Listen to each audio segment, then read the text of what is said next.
ഇന്ന് മുഹറം 3 മുഹറമിനെ സംബന്ധിച്ച് റസൂലുള്ളാഹി സ്വല്ലല്ലാഹു അലൈഹി വസല്ലമ പറഞ്ഞത് ഷഹ്റുല്ലാഹിൽ മുഹറം എന്നാണ്. അള്ളാഹുവിൻ്റെ മാസമായ മുഹറം എന്നാണ്. എല്ലാ മാസങ്ങളും അള്ളാഹുവിൻ്റെ മാസങ്ങൾ തന്നെയാണ്. എല്ലാ മാസങ്ങളും അള്ളാഹുവിൻ്റെ മാസമാണ്. ഇന്ന ഇദ്ദത്ത ശുഹൂരി ഇൻദല്ലാഹ് 12 ശഹ്റൻ ഫീ കിതാബില്ലാഹ് യൗമ ഖലഖസ് സമാവാതി വൽ അർദ് മിൻഹാ അർബഅത്തുൻ ഹുറും. ആകാശഭൂമികളെ സൃഷ്ടിച്ച നാൾ മുതൽ മാസങ്ങളുടെ എണ്ണം 12 അതിൽ 4 പവിത്രമാണ്. എല്ലാ മാസങ്ങളും അള്ളാന്റെ മാസം തന്നെയാണ്. എന്നാൽ മുഹറമിനെ സംബന്ധിച്ച് ഷഹ്റുല്ലാഹ് അള്ളാന്റെ മാസമായ മുഹറം എന്ന് റസൂലുള്ളാഹി സ്വല്ലല്ലാഹി അലൈഹി വസല്ലമ പറയാൻ കാരണം എന്താണ്? അതിനൊരുപാട് പ്രത്യേകതകളുണ്ട്. അതിൽ പവിത്രമായ മാസങ്ങളിൽ, ഹജ്ജിന്റെ മാസങ്ങളിൽപ്പെട്ട പവിത്രമായ 3 മാസങ്ങളും ദുൽഖഅദ്, ദുൽഹിജ്ജ, മുഹറം. ആളുകൾ ഹജ്ജിന് വരുന്ന മാസം ദുൽഖഅദ്, ഹജ്ജ് കഴിഞ്ഞ് തിരിച്ചു പോകുന്ന മാസങ്ങളിൽപ്പെട്ട മാസമാണ് മുഹറം. എന്നാൽ ഈ പവിത്രമായ മാസത്തെ, അള്ളാഹുവിൻ്റെ പവിത്രമായ മാസത്തെ നഹസ് കൊണ്ട് മലിനമാക്കാനാണ് പലരും ശ്രമിക്കുന്നത്. നഹസ് എന്ന് പറഞ്ഞാൽ ദുശ്ശഗുണമായി, നല്ല കാര്യങ്ങളൊന്നും ചെയ്യാൻ പാടില്ലാത്ത ദിവസങ്ങളായി, അല്ലെങ്കിൽ എന്തൊക്കെയോ ചില ആപത്തുകളും ബുദ്ധിമുട്ടുകളും ഒക്കെ മനുഷ്യനെ വരുന്ന ദിനങ്ങളായിട്ട് ഈ മുഹറമിനെയും പ്രത്യേകിച്ച് ഇതിൻ്റെ ആദ്യത്തെ 10 ഒക്കെ ആളുകൾ മനസ്സിലാക്കി വരുന്നു. അത് ചില ആളുകളൊക്കെ അത് പ്രോത്സാഹിപ്പിക്കുകയും അത് പഠിപ്പിക്കുകയും ചെയ്യുന്നു. ഇത്രമാത്രം എന്ന് പറഞ്ഞാൽ മുഹറം 1 ചൊവ്വാഴ്ചയായി കിട്ടിയെങ്കിൽ എന്ന് ചില പണ്ഡിതന്മാർ വരെ ആഗ്രഹിച്ചു. മുഹറം 1 ചൊവ്വാഴ്ചയാണെങ്കിൽ പിന്നെ കുറേ കാര്യങ്ങൾ പറയുന്നുണ്ട് അവർ. മുഹറം 1 ചൊവ്വാഴ്ചയാണെങ്കിൽ അത് ബാക്കിയുള്ള ദിവസത്തെ പോലൊന്നുമല്ല, എന്തൊക്കെയോ വലിയ വലിയ വിപത്തുകളൊക്കെ വരാൻ പോകുന്നു. അതൊന്ന് ചൊവ്വാഴ്ച ആയി കിട്ടാൻ വേണ്ടി ആഗ്രഹിച്ചു പലരും. പക്ഷെ മുഹറം 1 മാസങ്ങളുടെ അടിസ്ഥാനത്തിൽ ബുധനാഴ്ചയായത്. അപ്പോൾ ഈ മാസത്തെ നഹസിന്റെ മാസമാക്കി കണക്കാക്കുന്നു. അങ്ങനെ ഒരു സംഗതി ഇല്ല. പക്ഷെ ചില കാര്യങ്ങളൊക്കെ നമുക്ക് അനുഭവപ്പെടാം. അതെങ്ങനെ? ഇപ്പോൾ ചില അപകടങ്ങൾ, ചില ദുരന്തങ്ങൾ, ചില വിപത്തുകളൊക്കെ അത് ഓരോ സമയത്തും ഓരോ സന്ദർഭങ്ങളിലും നമ്മളൊക്കെ ജീവിതത്തിൽ വരും. അതിന് ചില പ്രത്യേക മാസമോ സമയമോ കാലമോ ഒന്നുമല്ല. അപ്പൊ ഇങ്ങനെ അനുഭവപ്പെടുമ്പോൾ ചില വീടുകളിൽ രോഗം തന്നെ, എന്നും രോഗം. ചില ആ വീടുകളിൽ എന്നും അപകടം. ഒരാൾക്ക് അപകടം പറ്റിയ ആള് റെഡി വന്നപ്പോൾ അടുത്താൾക്ക് അപകടം പറ്റി, അത് ശരിയായപ്പോൾ വേറെ ആൾക്ക് അപകടം പറ്റി. ചിലപ്പോൾ വീടിനകത്ത് ഇങ്ങനെ പാമ്പുകളെ കാണുന്നു. ഇങ്ങനെ തുടങ്ങി പലതും.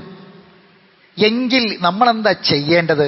റസൂലുള്ള പറഞ്ഞു, അപ്പൊ പ്രാർത്ഥിക്കണം. ഇതാ അഹദുക്കും മാ യക്റഹ്. ഇങ്ങനെയുള്ള അനിഷ്ടകരമായ വല്ല കാര്യങ്ങളും കണ്ടാൽ നിങ്ങളത് നഹസാണെന്ന് പറഞ്ഞ് തങ്ങന്മാരെടുത്തേക്കും മൂല്യന്മാരെടുത്തേക്കും കണക്കന്മാരെടുത്തേക്കും ജ്യോത്സ്യന്മാരെടുത്തേക്കും മണ്ടുകയല്ല വേണ്ടത്. മറിച്ച് എന്താ വേണ്ടത്? നിങ്ങൾ പ്രാർത്ഥിക്കണം. എന്താ പ്രാർത്ഥിക്കേണ്ടി? അല്ലാഹുമ്മ ലാ യഅതി ബിൽ ഹസനാതി ഇല്ലാ അൻത വലാ യദ്ഫഉ സയ്യിആതി ഇല്ലാ അൻത വലാ ഹൗല വലാ ഖുവത ഇല്ലാ ബിക.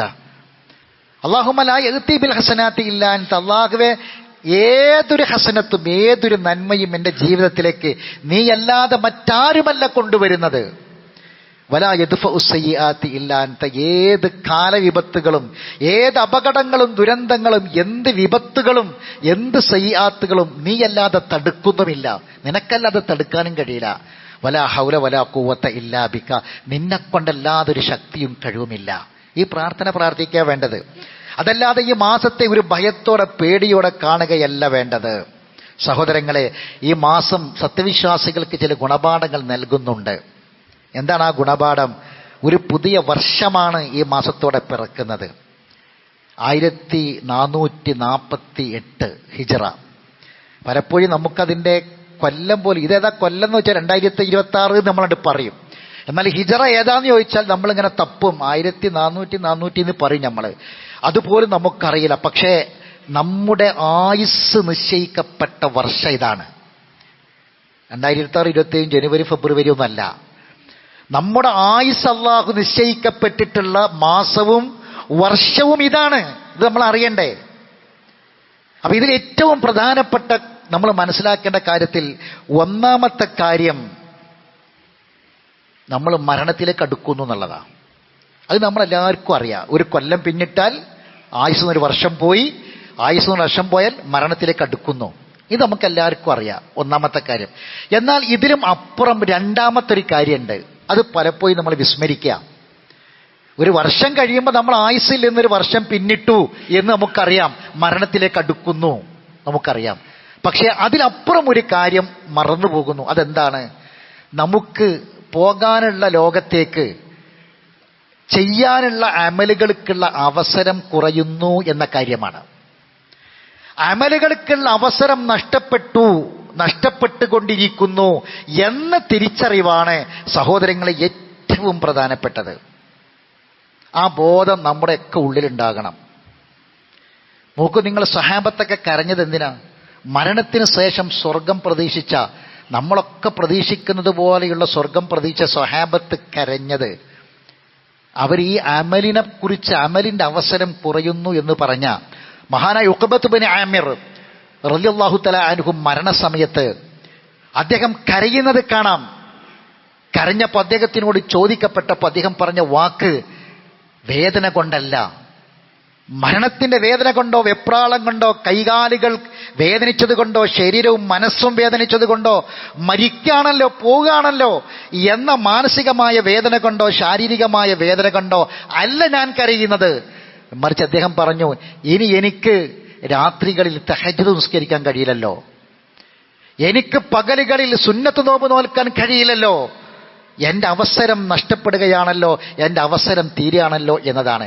നമുക്കാർക്കെങ്കിലും സഹോദരങ്ങളെ നെഞ്ചത്ത് കൈവച്ച് നമ്മൾ ചിന്തിക്കാം. ഓരോ രാവും ഓരോ പകലും കഴിയുമ്പോൾ പടച്ചോനെ, എൻ്റെ അവസരങ്ങളാണല്ലോ കുറയുന്നത്.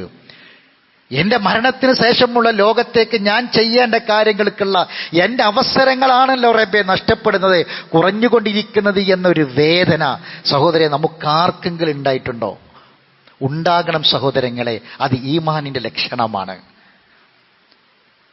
അപ്പോൾ ഒരു പുതിയ വർഷം പിറക്കുമ്പോൾ നമ്മൾ മനസ്സിലാക്കേണ്ടത് എന്തെങ്കിലും കാലവിപത്തും അപകടവും ഇതൊന്നുമല്ല നമ്മൾ ചിന്തിക്കേണ്ടത്. പടച്ചോനെ, ഒരു പുതിയ മാസം മുഹറം വന്നു, ഒരു പുതിയ വർഷമാണ് ഇതോടുകൂടി കഴിഞ്ഞു പോയത്. ഒരു പുതിയ വർഷം കഴിയുകയും ഒരു പുതിയ വർഷം പിറക്കുകയുമാണ് ചെയ്തത്. എൻ്റെ അവസരങ്ങൾ കുറയുകയാണല്ലോ എന്ന ചിന്തയാണ് സഹോദരങ്ങളെ നമുക്ക് വേണ്ടത്. ഏത് കാലത്തും ജീവിച്ചവർക്ക് നൽകപ്പെട്ട ചില നിർദ്ദേശങ്ങളുണ്ട്. ആയുസ് കൂടിയ ആളുകൾക്കും ആയുസ് കുറഞ്ഞ ആളുകൾക്കൊക്കെ ഈ ഭൂമിയിൽ പല ടൈപ്പ് മനുഷ്യന്മാർ ജീവിച്ചിട്ടുണ്ട്. 1000 കൊല്ലം അതിലധികം ആയുസ് നൽകപ്പെട്ട മനുഷ്യന്മാർ ജീവിച്ച മണ്ണാണ് ഈ ഭൂമി. 1000 നൂഹ് നബി മാത്രമല്ല, 950 കൊല്ലം നൂഹ് നബി പ്രബോധനം ചെയ്തു. പ്രബോധനം മാത്രം. അപ്പൊ ആയുസ് എത്ര ഉണ്ടാകും? അങ്ങനെ ജീവിച്ച മനുഷ്യന്മാരുണ്ട്. ഏറ്റവും ആയുസ് കുറഞ്ഞ നമ്മൾ 60-70. അവർക്കും നമുക്കും ഒക്കെ നൽകപ്പെട്ട ചില നിർദ്ദേശങ്ങളുണ്ട്. റഹ്മാനായ റബ്ബ് ഈ ഭൂമിയെ പടച്ച് മനുഷ്യനെ പടച്ച് കാലാകാലഘട്ടങ്ങൾ മനുഷ്യന്മാർക്ക് നൽകിയ നിർദ്ദേശങ്ങളുണ്ട്. ആ നിർദ്ദേശങ്ങൾ ഓരോന്നും നമ്മൾ അറിഞ്ഞേ പറ്റൂ. ഇനി ഈ പിറന്ന വർഷം നമുക്ക് എങ്ങനെ, നമ്മളെ മുന്നിൽ അതാണുള്ളത്, ഈ വർഷം എങ്ങനെ, നമ്മൾ ആയുസ് നിശ്ചയിക്കപ്പെടുന്ന ഈ വർഷം എങ്ങനെ നമുക്ക് സാമ്പത്തികമായി പുരോഗതി ഉണ്ടാവുമോ അതോ പരാജയമാകുമോ? നമ്മളെ രോഗം, ആരോഗ്യം, മക്കൾ, കുടുംബം, ഇങ്ങനെ തുടങ്ങി ഓരോ കാര്യത്തെക്കുറിച്ചും ഈ ഒരു പുതിയ വർഷത്തിൽ ഞാൻ എങ്ങനെ, ഒരു കാര്യം ഉറപ്പാണ്, ഒരു കാര്യം നമുക്ക് ബേക്കുക. കച്ചവട ലാഭം ഉണ്ടാകാം, പുതിയ കച്ചവടങ്ങൾ തുടങ്ങാം, പല സംഭവങ്ങൾ ഉണ്ടാകാം, പല പുരോഗതിയും ഉണ്ടാകാം. പക്ഷെ ഒരു കാര്യം നമുക്കെല്ലാവർക്കും ബേക്കുക. അതെന്താണ്? ആഫിയത്താണ്. ഇത് നമ്മൾ വളരെയധികം ഗൗരവത്തോടെ നമ്മൾ ചിന്തിക്കണം. മരണവും സമ്പത്തും സാമ്പത്തിക നഷ്ടവും അങ്ങനെ തുടങ്ങി പലതും നമുക്ക് വരാം. ആഫിയത്തിൻ്റെ കാര്യത്തിൽ നമ്മൾ പിന്നോട്ടായിരിക്കും പോവുക. അപ്പം നമ്മൾ റബ്ബിനോട് ചോദിക്കേണ്ട ഏറ്റവും പ്രധാനപ്പെട്ട ചോദ്യം ആഫിയത്തിന് വേണ്ടിയാണ്. പ്രാർത്ഥനകളുടെ മര്യാദകളാണ് നമ്മൾ പറഞ്ഞു വരുന്നത്. ആ പ്രാർത്ഥനകളുടെ മര്യാദകളിൽ 9 നമ്മൾ പറഞ്ഞു കഴിഞ്ഞു. 10ാമത്തെ മര്യാദയായിട്ട് പണ്ഡിതന്മാർ എണ്ണിയത് അദ്ദുആഉ ബിൽ ആഫിയ എന്ന. സുബ്ഹാനല്ലാഹ്, പണ്ഡിതന്മാർ എണ്ണാണ് 10ാമത്തെ ദുആയുടെ ആദാബ് ആഫിയത്തിന് വേണ്ടി പ്രാർത്ഥിക്കുക എന്നത് മര്യാദ ആയിട്ടാണ് പറഞ്ഞത്, പ്രാർത്ഥനയുടെ അദബായിട്ടാണ് പറഞ്ഞത്. അദ്ദുആഉ ബിൽ ആഫിയ, ആഫിയത്തിന് വേണ്ടി പ്രാർത്ഥിക്കണമെന്ന്. എന്താണത് പറയാൻ കാരണം? റസൂലുള്ളാഹി സ്വല്ലല്ലാഹു അലൈഹി വസല്ലമയുടെ അടുക്കൽ അടുക്കൽ വന്നിട്ട് പിന്നെ അബ്ബാസ് റളിയല്ലാഹു തആല അൻഹു വന്ന് ചോദിക്കുന്നൊരു ചോദ്യമുണ്ട്. റസൂലെ, എനിക്ക് എന്തെങ്കിലും ഒന്ന് പഠിപ്പിച്ചു തരണം റസൂലെ, പ്രാർത്ഥിക്കാൻ എനിക്ക് അല്ലിംനി ഷൈഅൻ അസ്അലുല്ലാഹ അസ്സ വജല്ല, അള്ളാഹിനോട് ചോദിക്കാൻ എനിക്ക് എന്തെങ്കിലും ഒരു കാര്യം പറഞ്ഞു തരണമെന്ന് പറഞ്ഞു. അപ്പോൾ റസൂലുള്ളാഹി സ്വല്ലല്ലാഹു അലൈഹി വസല്ലം പറഞ്ഞു, നീ സലില്ലാഹൽ ആഫിയ, അള്ളാഹിനോട് ആഫിയത്ത് ചോദിച്ചോന്ന് പറഞ്ഞു. അങ്ങനെ ഫമക്കസ്തു അയ്യാമൻ, കുറച്ച് ദിവസങ്ങളൊക്കെ കഴിഞ്ഞപ്പോൾ സുമ്മ ജിഇതു, പിന്നെ ഞാൻ നബിയുടെ അടുക്കൽ ചെന്നൊരു ചോദ്യം ചോദിച്ചു, യാ റസൂലല്ലാഹ് അല്ലിംനി ഷൈഅൻ. അപ്പോഴും റസൂൽ പറഞ്ഞു, സലില്ലാഹൽ ആഫിയ ഫിദ്ദുനിയ വൽ ആഖിറ, ദുനിയാവിലും ആഖിറത്തിലും ആഫിയത്ത് ചോദിച്ചോ എന്ന് പറഞ്ഞു. മറ്റൊരു ഹദീസിൽ കാണാം, അബ്ബാസ് റളിയല്ലാഹു തആല എന്നെ വിളിച്ചിട്ട് തന്നെ റസൂൽ പറയാണ്, യാ അബ്ബാസ് യാ അമ്മി റസൂലില്ല അക്സിറു ദുആ ബിൽ ആഫിയ. മറ്റൊരു റിപ്പോർട്ടിൽ അക്സിർ മിന ദുആ ബിൽ ആഫിയ, പ്രാർത്ഥനയിൽ നിന്ന് ആഫിയത്തിന് വേണ്ടി ധാരാളമായി നീ ചോദിച്ചു കൊണ്ടിരിക്കണം എന്ന് നബി സല്ലല്ലാഹു അലൈഹി വസല്ലം അദ്ദേഹത്തിനോട് പറഞ്ഞു. അബൂബക്കർ സിദ്ദീഖ് റളിയല്ലാഹു തആല അൻഹു റിപ്പോർട്ട് ചെയ്ത ഹദീസിൽ കാണാം, അൻ അബീ ബക്കറിൻ സിദ്ദീഖ് റളിയല്ലാഹു അൻഹു റസൂലുള്ളാഹി സ്വല്ലല്ലാഹു അലൈഹി വസല്ലം ഖാല സലുല്ലാഹൽ അഫ്വ വൽ ആഫിയ, നിങ്ങൾ അല്ലാഹുവിനോട് അഫ്വും ആഫിയത്തും ചോദിക്കണം. ഫഇന്ന അഹദൻ ലം യുഅത ബഅദൽ യഖീൻ ഖൈറൻ മിനൽ ആഫിയ, യഖീനിന് ശേഷം ഒരാൾക്ക് ആഫിയത്തിനോളം ഖൈറായ ഒന്നും നൽകപ്പെട്ടിട്ടില്ല. എന്താ യഖീന്? യഖീന് മരണമാണ്. മരണത്തിന് ശേഷം ഒരാൾക്ക് കിട്ടുന്ന ഏറ്റവും ഖൈറായ കാര്യം അയാൾക്ക് കിട്ടുന്ന ആഫിയത്താണ് എന്നാണ്. ഇതിൽ നമുക്ക് മനസ്സിലാക്കാൻ കഴിയും എന്താണ് ഇവിടെ ഉദ്ദേശിച്ച ആഫിയത്ത് എന്ന്. സഹോദരങ്ങളെ, പരലോകത്തേക്ക് അമൽ ചെയ്യാൻ നമുക്ക് ശരീരത്തിന് സുഖം ഉണ്ടാകുക എന്നുള്ളതാണ് ആഫിയത്ത്. ആഫിയത്ത് എന്ന് പറഞ്ഞാൽ സിഹത്തും ആഫിയത്തും ഒന്നല്ല. സിഹത്ത് എന്ന് പറഞ്ഞാൽ ആരോഗ്യ, അത് ആരോഗ്യം രാവിലെ ഒരു 6 കിലോമീറ്റർ ഓടാനും ജിമ്മിൽ പോകാനും അധ്വാനിക്കാനും ഒക്കെ സിഹത്ത് ആവശ്യമാണ്. പക്ഷെ ആഫിയത്ത് എന്താണെന്നറിയോ? സുബഹിന്റെ സമയത്ത് എഴുന്നേൽക്കാൻ, അതിന് ആരോഗ്യം ഉണ്ടായിട്ട് കാര്യമില്ല. സുബഹിന്റെ സമയത്ത് വല്ലാതെ ക്ഷീണിച്ച് അപ്പോൾ ഭയങ്കര, അതുവരെ ഉറങ്ങൂല, അപ്പൊ ഭയങ്കര ഉറക്ക. എങ്കിൽ ചില ആളുകളെ കണ്ടില്ല നിങ്ങൾ, സുബഹിന്റെ സമയത്ത് അവർ എഴുന്നേൽക്കും, അതിന് മുമ്പേ അവർ എഴുന്നേൽക്കും. അതെന്താ? അത് ആരോഗ്യമൊന്നുമില്ല എന്നിട്ടും എഴുന്നേൽക്കും. അതാണ് ആഫിയത്ത്. അതാണ് ആഫിയത്ത്. അത് സിഹത്തും ആഫിയത്ത് തിരിച്ചറിയാനുള്ള മാർഗത, അതാണ് ആഫിയത്ത്. ആ അമലുകൾ ധാരാളം ചെയ്യാനുള്ള ശാരീരികമായ മാനസികമായ സുഖം, സൗഖ്യം, അതിന് പറയുന്ന പേരാണ് ആഫിയത്ത്. നോക്ക് നിങ്ങൾ, റസൂലുള്ളാഹി സ്വല്ലല്ലാഹി അലൈഹി വസല്ലമ അബ്ദുല്ലാഹി ഇബ്നു ഉമർ പറയാണ്, ലം യകുൻ റസൂലുള്ളാഹി സ്വല്ലല്ലാഹി അലൈഹി വസല്ലമ യദഉ ഹൗലൽ കലിമാത്ത്, അല്ലാഹുവിന്റെ റസൂല് ഞാൻ ഈ പറയാൻ പോകുന്ന ദുആ വചനങ്ങൾ ഹീന യുസ്ബിഹു ഹീന യുംസി, എന്നും രാവിലെയും വൈകുന്നേരം ഒരിക്കലും ഉപേക്ഷിക്കാത്ത, ഒരിക്കലും ഒഴിവാക്കാത്ത ചില വാക്കുകളുണ്ട്. അതെന്താ? അല്ലാഹുമ്മ ഇന്നി അസ്അലുക്കൽ അഫ്വ വൽ ആഫിയത ഫിദ് ദുനിയ വൽ ആഖിറ, അല്ലാഹുമ്മ ഇന്നി അസ്അലുക്കൽ അഫ്വ വൽ ആഫിയത ഫീ ദീനി വ ദുനിയായ വ അഹ്ലി വ മാലി. ഇത് ഒരിക്കലും ഈ ആഫിയത്ത് ദീനിലും ദുനിയാവിലും അതുപോലെ തന്നെ ആ കുടുംബത്തിലും മക്കളിലുമൊക്കെയുള്ള ആഫിയത്തിന് വേണ്ടി റസൂലുള്ളാഹി സ്വല്ലല്ലാഹി അലൈഹി വസല്ലം ചോദിക്കാതെ പോയിട്ടില്ല എന്നാണ്. ഒരിക്കൽ നബി സല്ലല്ലാഹു അലൈഹി വസല്ലം ഒരു രാത്രിയിൽ, നല്ല ഇരുട്ടുള്ള രാത്രിയാണ്, നല്ല ഇരുട്ടുള്ള രാത്രി, അതിശക്തമായ ഇരുട്ടുള്ള ഒരു രാത്രി, ആയിഷ റളിയല്ലാഹു തആല അൻഹ എഴുന്നേറ്റ് നോക്കുമ്പോൾ നബിനെ കാണാനില്ല. അപ്പൊ നബി ബക്കയിൽ നിന്ന് ഇങ്ങനെ വരിക. മദീനത്തെ ബക്കയ എല്ലാവർക്കും അറിയാം, മസ്ജിദ് നബയും ബക്കയും. ബക്കയ മദീനയിലെ ഖബർസ്ഥാനാണ്. ബക്കയിൽ നിന്ന് റസൂൽ ഇങ്ങനെ വരുന്നതാ കണ്ടത്. അപ്പൊ ആയിഷ ബീവി ചോദിച്ചു, നിങ്ങൾ എന്താണ് ഈ രാത്രിയിൽ, ഈ ഇത്രയും ഇരുട്ടുള്ള രാത്രിയിൽ നിങ്ങൾ എന്തിനാ ബക്കയിലേക്ക്, ഖബർസ്ഥാനിലേക്ക് പോയത്? അപ്പോ റസൂലുള്ള പറഞ്ഞു, ജിബ്രീൽ അലൈഹിസ്സലാത്തു വസ്സലാം എൻ്റെ അടുക്കൽ വന്നിട്ട് എന്നോട് പറഞ്ഞു, ഉടനെ ബക്കയിൽ പോകണം, ബക്കയിൽ പോയി ഖബറാളികൾക്ക് വേണ്ടി താങ്കൾ പാപമോചനം തേടണം, പ്രാർത്ഥിക്കണമെന്ന് പറഞ്ഞു. അങ്ങനെ ജിബ്രീലിന്റെ കൽപ്പന പ്രകാരം ഞാൻ പോയതെന്ന് പറഞ്ഞു. അപ്പോൾ ആയിഷ ബീവി ചോദിച്ചു, എന്നിട്ട് നിങ്ങൾ അവിടെ ചെന്ന് എന്താ പ്രാർത്ഥിച്ചത്? റസൂൽ പറഞ്ഞു, അസ്സലാമു അലൈക്കും യാ അഹ്ല ദിയാരിൽ മുഅ്മിനീന വൽ മുസ്ലിമീൻ വ ഇന്നാ ഇൻഷാ അല്ലാഹു ബിക്കും ലാഹിഖൂൻ. മുസ്ലിമീങ്ങളും മുഅ്മിനീങ്ങളുമായ ഈ ഖബർസ്ഥാനിലെ ഈ വീട്ടിലെ ആളുകളെ നിങ്ങൾക്ക് അല്ലാഹുവിന്റെ രക്ഷയുണ്ടാകട്ടെ, ഇൻഷാ അല്ലാഹ് ഞങ്ങളും നിങ്ങളുടെ കൂടെ വന്നു ചേരും. അൻതും ലനാ ഫറത് വനഹ്നു ലക്കും തബഅ, നിങ്ങൾ ഞങ്ങളെ മുന്നേ പോയി, ഖബർസ്ഥാനിൽ ചെന്ന് പറയേണ്ടതായി പറയണത്, നിങ്ങൾ ഞങ്ങളെ മുന്നേ പോയി, വാപ്പയും ഉമ്മയും മക്കളും പലരും ഉണ്ടാകും അവിടെ. വനഹ്നു ലക്കും തബഅ, ഞങ്ങൾ നിങ്ങളെ പിന്നാലെ വരാനുള്ളതാണ്. നസ്അലുല്ലാഹ ലനാ വലക്കും അൽ ആഫിയ, നിങ്ങൾക്കും ഞങ്ങൾക്കും അള്ളാഹുവിന്റെ ആഫിയത്തിനെ ചോദിക്കുന്നു. അല്ലാഹുമ്മ ഇഗ്ഫിർ ലഹും അല്ലാഹുമ്മ വർഹംഹും, അള്ളാഹുവെ പുറത്തു കൊടുക്കുക, കാരുണ്യം കാണിക്കുക. ഇത് പ്രാർത്ഥിക്കണം എന്നാ. ഈ പ്രാർത്ഥന നമ്മൾ കേൾക്കും. മറ്റൊരു കാര്യം കൂടി ചിന്തിക്കാം.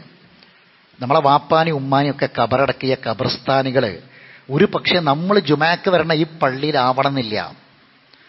അപ്പോൾ വാപ്പാനും ഉമ്മാനും കബറടക്കിയ ജുമാഅത്ത് പള്ളിയിൽ പോകുന്ന ആളുകൾക്ക് മാത്രമാണ് അവിടെ വാപ്പാനും ഉമ്മാനും കബറിലൊക്കെ ഒന്ന് പോവുക എന്ന് ആരും വിചാരിക്കണ്ട. ഇവിടുന്ന് ജുമാ കഴിഞ്ഞ് പിരിഞ്ഞാലും ഈ റൂട്ടിൽ വെറുതെ ഇങ്ങനെ നിന്ന് വർത്താനം പറഞ്ഞ നേരം കൊണ്ട് വാപ്പാനും ഉമ്മാൻ്റെയൊക്കെ കബർ അപ്പുറത്തപ്പുറത്തുണ്ടെങ്കിൽ അവിടെ ഒന്ന് പോയി സലാം പറഞ്ഞ് പ്രാർത്ഥിക്കണത് ഏറ്റവും ഹൈറായ കാര്യമാണ്. അതുകൊണ്ട് മാതാപിതാക്കൾക്ക് അവിടെ ബർസഖിൽ വല്ലാത്ത ആശ്വാസം കിട്ടും, വല്ലാത്ത സമാധാനം അവർക്കവിടെ കിട്ടും. അത് നമ്മൾ മറന്നു പോകരുത്. ശരി, അപ്പോൾ ഇവർ പ്രാർത്ഥിച്ച പ്രാർത്ഥനയിലുള്ളത് എന്താ? നബി പ്രാർത്ഥിച്ച പ്രാർത്ഥന ഞങ്ങൾക്കും അവർക്കും ആഫിയത്തിനെ ചോദിക്കുന്നു. മഹാനായ ഇബ്നു ബാസ് റഹിമഹുല്ലയോട് ചോദിച്ചു, ഇങ്ങനെ ലിഅന്നൽ അംവാത മാതു, മരിച്ചോലൊക്കെ മരിച്ചു പോയില്ലേ, ഫസുആലുൽ ആഫിയത്ത് ലഹും, പിന്നെ എന്തിനാ ഓർക്ക് ആഫിയത്തിനെ ചോദിക്കണത്? മരിച്ചു പോയവർക്ക് പിന്നെ എന്താ ആഫിയത്ത്? മാതാ യഅനി, എന്താ അതുകൊണ്ട് ഉദ്ദേശിക്കുന്നത്? അദ്ദേഹം പറഞ്ഞു, സലാമത്തുഹും മിൻ ഹൈസുൽ ആഖിബ, അവരുടെ ഈ ഇവർ ജീവിക്കുന്ന ഇന്നത്തെ ഒരു ജീവിതമുണ്ടല്ലോ, ബർസഖിലെ ജീവിതം, ആ ആഖിബത്തുണ്ടല്ലോ, ഇത് കഴിഞ്ഞു പോയ അവിടെ അവർക്ക് സലാമത്ത് കിട്ടാൻ, രക്ഷ കിട്ടാനാണ്, ആ ആഫിയത്താണ് അവർക്ക് വേണ്ടി ചോദിക്കുന്നത് എന്നതാണ്. അപ്പൊ സഹോദരങ്ങളെ, നമ്മൾ ചോദിക്കേണ്ട ഈ മുഹറത്തിൽ ഈ ഒരു സമയത്ത് നമ്മളെ മനസ്സിലുണ്ടാണ് എപ്പോഴും നമ്മൾ അള്ളാഹിനോട് ആഫിയത്തിനെ ചോദിക്കുക. അത് പ്രാർത്ഥനയുടെ മര്യാദകളിൽ കൂടി പെട്ടതാണ്. രണ്ടാമത്തെ കാര്യം, ഇസ്തിഗ്ഫാറും തൗബയും വർദ്ധിപ്പിക്കുക. എന്താണ് ഇസ്തിഗ്ഫാറും തൗബയും തമ്മിൽ വല്ല വ്യത്യാസമുണ്ടോ? ഇസ്തിഗ്ഫാർ എന്ന് പറഞ്ഞാൽ നമ്മൾ മനസ്സിലാക്കി വെച്ചത് പാപമോചനം, പുറത്തുണ്ട പടച്ചോനെ, പാപങ്ങൾ പൊറുക്കാൻ. ഇസ്തിഗ്ഫാർ അതിന് മാത്രമാണോ? എന്താ ഇസ്തിഗ്ഫാറും തൗബയും നമ്മൾ മനസ്സിലാക്കി വെക്കണം. ഇസ്തിഗ്ഫാറും തൗബയും തമ്മിൽ വ്യത്യാസമുണ്ട്. ഖുർആനിൽ സൂറത്ത് ഹൂദിൽ മാത്രം 4 സ്ഥലത്ത് അല്ലാഹ് പറയാ ഇസ്തഗ്ഫിറൂ സുമ്മ തൂബു, നിങ്ങൾ ഇസ്തിഗ്ഫാർ ചെയ്യുക പിന്നെ തൗബ ചെയ്യുക. എന്താ അങ്ങനെ പറയാൻ കാരണം? ഇസ്തിഗ്ഫാർ എന്ന് പറഞ്ഞാൽ പാപങ്ങൾ പൊറുക്കപ്പെടുക എന്നൊരു നിയ്യത്തോട് മാത്രം ചെയ്യേണ്ടതല്ല. അങ്ങനെയാണെങ്കിൽ നബി സല്ലല്ലാഹു അലൈഹി വസല്ലം വല്ല തെറ്റും ചെയ്തിട്ടുണ്ടോ? നബിന്റെ ജീവിതത്തിൽ എന്തെങ്കിലും പാപങ്ങൾ വന്നിട്ടുണ്ടോ? ഇല്ലല്ലോ. എന്നിട്ട് നബി ഒരു ദിവസം എത്ര ഇസ്തിഗ്ഫാർ ചെയ്തത്? 100-ലധികം തവണ നബി ഇസ്തിഗ്ഫാർ ചെയ്തു. അപ്പൊ എന്താ ഇസ്തിഗ്ഫാറും തൗബയും? ഇസ്തിഗ്ഫാർ എന്ന് പറഞ്ഞാൽ സഹോദരങ്ങളെ, അത് പാപങ്ങൾ പൊറുക്കപ്പെടാൻ മാത്രമാണ് എന്ന് കരുതണ്ട. ഞാൻ ഓതി വെച്ച ആയത്ത് നിങ്ങൾ ശ്രദ്ധിക്കാം. വഅനിസ്തഗ്ഫിറൂ റബ്ബക്കും, നിങ്ങൾ റബ്ബിനോട് ഇസ്തിഗ്ഫാർ ചെയ്യുക. സുമ്മ തൂബു ഇലൈഹി, പിന്നെ തൗബ ചെയ്യുക.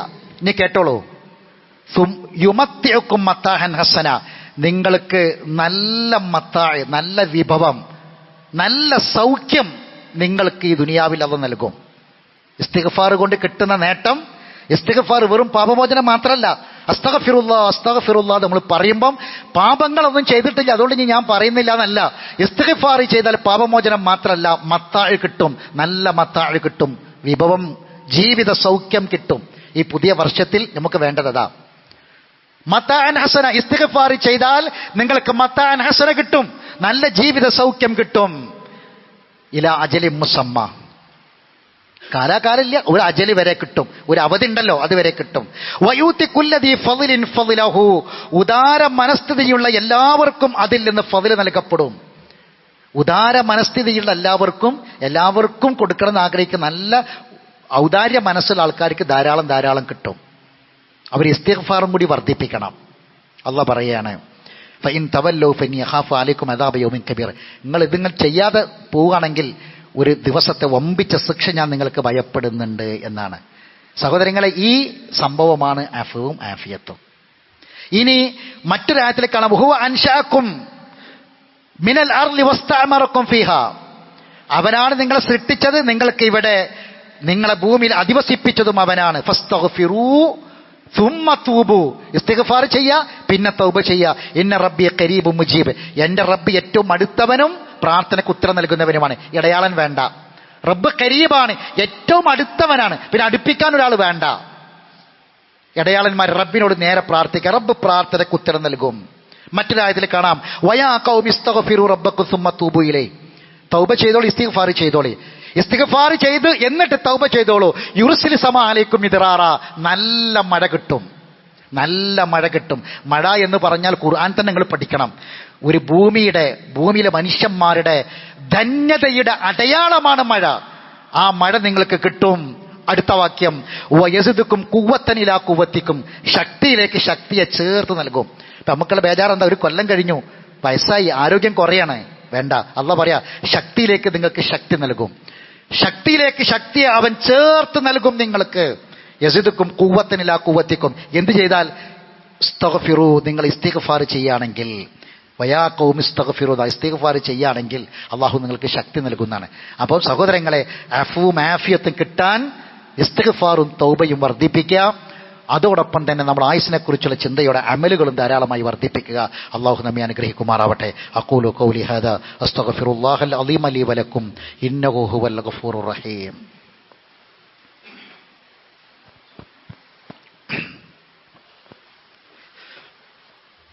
അൽഹംദുലില്ലാഹി റബ്ബിൽ ആലമീൻ വസ്സലാത്തു വസ്സലാമു അലാ അഷ്റഫിൽ അംബിയാഇ വൽ മുർസലീൻ നബിയിനാ മുഹമ്മദിൻ വഅലാ ആലിഹി വഅസ്ഹാബിഹി അജ്മഈൻ. അമ്മാ ബഅദ്. അയ്യുഹന്നാസ് ഇത്തഖുല്ലാഹ ഇബാദല്ലാഹ്. അള്ളാഹുവിൻ്റെ വിധിവിലക്കുകളെ സൂക്ഷിക്കണമെന്ന് ഒരിക്കൽ കൂടി ഓർമ്മപ്പെടുത്തുകയാണ്. ഇൻഷാ അല്ലാഹ് വരുന്ന വ്യാഴം വെള്ളി ദിവസങ്ങളിലാണ് മാസം കണ്ടതിൻ്റെ അടിസ്ഥാനത്തിൽ മുഹറം 9ഉം 10ഉം നബി സല്ലല്ലാഹു അലൈഹി വസല്ലമ നോൽക്കാൻ വേണ്ടി കൽപ്പിക്കുകയും ചെയ്ത നോമ്പാണ്. റമളാനിന് ശേഷം ഏറ്റവും അഫ്ളലായ നോമ്പാണ് മുഹറം മാസത്തിലെ നോമ്പ് എന്ന് മനസ്സിലാക്കണം. അതോടൊപ്പം അതിനൊരു പ്രത്യേകത കൂടിയുണ്ട്. മുഖാലഫത്തുൽ യഹൂദ്, അതൊരു ചില വിഷയങ്ങൾ പ്രത്യേകമാണ്. ഇതിലും മുഖാലഫത്തുൽ യഹൂദ് ഉണ്ട്. യഹൂദികളോട്, ജൂതന്മാരോട് വ്യത്യസ്തമാവുക എന്നതുണ്ട്. അതുകൊണ്ട് 10 മാത്രമല്ല 9 നോൽക്കുക. ഇനി ഒരാൾക്ക് 9 നോൽക്കാൻ കഴിഞ്ഞില്ലെങ്കിൽ പണ്ഡിതന്മാർ പറഞ്ഞു 11 കൂടി അവർക്ക് 10ഉം 11ഉം നോൽക്കുക. അങ്ങനെ ഒരു മുഖാലഫത്ത് ഉണ്ടാകണമെന്നാണ്. പവിത്രമായ മാസം എന്ന നിലക്ക് ഈ മാസത്തിൽ നോമ്പ് നമുക്ക് വർദ്ധിപ്പിക്കാം. എന്നാൽ മുഹറം 1 മുതൽ 10 വരെ ഇതേ നോമ്പിന്റെ ഇതേ ശ്രേഷ്ഠതയുണ്ട് എന്ന നിലക്ക് നമ്മൾ നോൽക്കാൻ പാടില്ല. എന്നാൽ മുത്തലക്കായ നോമ്പ് എന്ന നിലക്ക് നമുക്ക് ഈ മാസം നോമ്പുകൾ വർദ്ധിപ്പിക്കാൻ കൽപ്പിക്കപ്പെട്ടതിന്റെ അടിസ്ഥാനത്തിൽ ഈ മാസത്തിൽ നമുക്ക് നോമ്പുകൾ നോക്കാം. നബി സല്ലല്ലാഹു അലൈഹി വസല്ലമ റമളാൻ അല്ലാത്തൊരു മാസവും പൂർണ്ണമായി നോമ്പ് അനുഷ്ഠിച്ചിട്ടില്ല. ആ കാര്യം കൂടി നമ്മളിലേക്ക് ചേർത്ത് മനസ്സിലാക്കുക. അല്ലാഹു സുബ്ഹാനഹു വ തആല ഏറ്റവും ഖൈറായ അമലുകളിലേക്ക് ധൃതി കാണിക്കാനുള്ള തൗഫീഖ് നൽകി നമ്മെ എല്ലാവരും അനുഗ്രഹിക്കുമാറാവട്ടെ. അറിവില്ലായ്മ കൊണ്ട് വന്നുപോയ തെറ്റുകുറ്റങ്ങൾ അല്ലാഹു വിട്ടുപുറത്ത് മാഫാക്കി തരട്ടെ. മരണപ്പെട്ടവർക്ക് അല്ലാഹു മഗ്ഫിറത്തും റഹ്മത്തും പ്രദാനം ചെയ്യുമാറാവട്ടെ. അവരെ ബർസഖ് അല്ലാഹു വിശാലമാക്കി കൊടുക്കട്ടെ. രോഗികളായ ആളുകൾക്ക് അല്ലാഹു രോഗശമനം പ്രദാനം ചെയ്യുമാറാവട്ടെ. അല്ലാഹു മുഗ്ഫിറുൽ മുഅ്മിനീന വൽ മുഅ്മിനാത്ത് വൽ മുസ്ലിമീന വൽ മുസ്ലിമാത്ത് വഅഹ്യാഹും മിൻഹും വൽ അംവാത്ത് ഇന്നക മുജീബുദ് ദഅവാതി യാ ഖാദിൽ ഹജാത്ത്. അല്ലാഹുമ്മ അജ്രിനാ മിനൻ നാർ. അല്ലാഹുമ്മ ആതിഖ് റിഖാബനാ മിനൻ നാർ. അല്ലാഹുമ്മ ഇശ്ഫി മർളാനാ വമർളൽ മുസ്ലിമീൻ. അല്ലാഹുമ്മ അർഹം മൗതാനാ വമൗതൽ മുസ്ലിമീൻ. അല്ലാഹുമ്മ ഇസ്സൽ ഇസ്ലാമ വൽ മുസ്ലിമീൻ വഅദിൽ ശിർക വൽ മുശ്രിക്കീൻ വദമ്മർ أعداءك وأعداء الدين. ربنا آتنا في الدنيا حسنة وفي الآخرة حسنة وقنا عذاب النار. ربنا تقبل دعاءنا إنك أنت السميع العليم وتب علينا إنك أنت التواب الرحيم. وآخر دعوانا أن الحمد لله رب العالمين.